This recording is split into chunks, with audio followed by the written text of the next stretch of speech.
La crise sanitaire a révélé les inégalités hommes-femmes. Plusieurs études se sont intéressées aux inégalités produites pendant le confinement et plus largement durant cette crise et montrent un risque accru sur la santé mentale chez les personnes en isolement social et les femmes. Selon une étude du Boston Consulting Group, le confinement et le télétravail n'ont fait qu'accroître les inégalités entre les femmes et les hommes. Nous nous sommes alors demandé dans quelle mesure la formalisation du travail à domicile influençait les inégalités de genre à domicile, notamment en matière de rémunération. La notion de formalisation correspond à l'existence d'une charte, d'un accord d'entreprise ou d'un avenant au contrat de travail. Pour valider ou invalider cette hypothèse, un questionnaire anonyme et auto-administré a été diffusé début 2022 par l'intermédiaire de plusieurs réseaux, dont l'objectif était d'étudier la perception des télétravailleurs en situation non contrainte. 211 télétravailleurs y ont répondu, dont 65% de femmes et 47% de cadres. Nous avons réalisé un traitement statistique des réponses par régression logistique. Nos résultats ne confirment pas notre hypothèse de recherche. Nous avons posé une question centrale sur la rémunération. Depuis que vous avez commencé à télétravailler, avez-vous eu une augmentation de salaire ? 62% des répondants ont répondu oui, alors que 38% ont répondu non.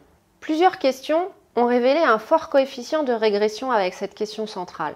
Le fait d'être indépendant et depuis que j'ai commencé à travailler, j'ai eu une augmentation de salaire.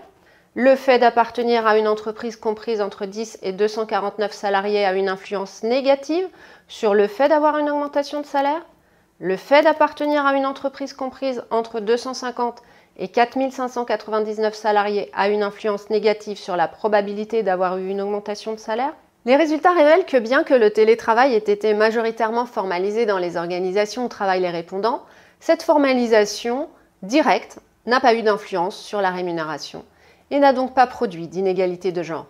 En revanche, certains facteurs de contingence apparaissent liés à l'augmentation de salaire, comme la taille de l'entreprise ou l'ancienneté dans l'entreprise. Il s'agirait d'une forme de formalisation induite, puisque ces facteurs de contingence ont eu un effet sur les augmentations de salaire. L'absence d'espace dédié pour travailler à domicile a créé également une inégalité. Cette inégalité peut être liée au lieu de vie ou à la catégorie sociale, situation géographique, taille du logement, composition de la famille, ce que plusieurs études avaient déjà relevé, dont celle du Sénat en 2021.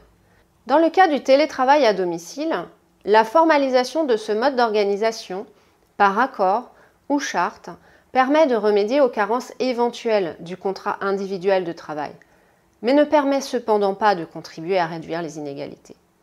Notre travail ouvre la voie à d'autres recherches relatives à l'étude de contenu des documents de contractualisation utilisés par les entreprises concernées. Cela permettrait de compléter de précédents travaux sur les accords d'entreprise notamment.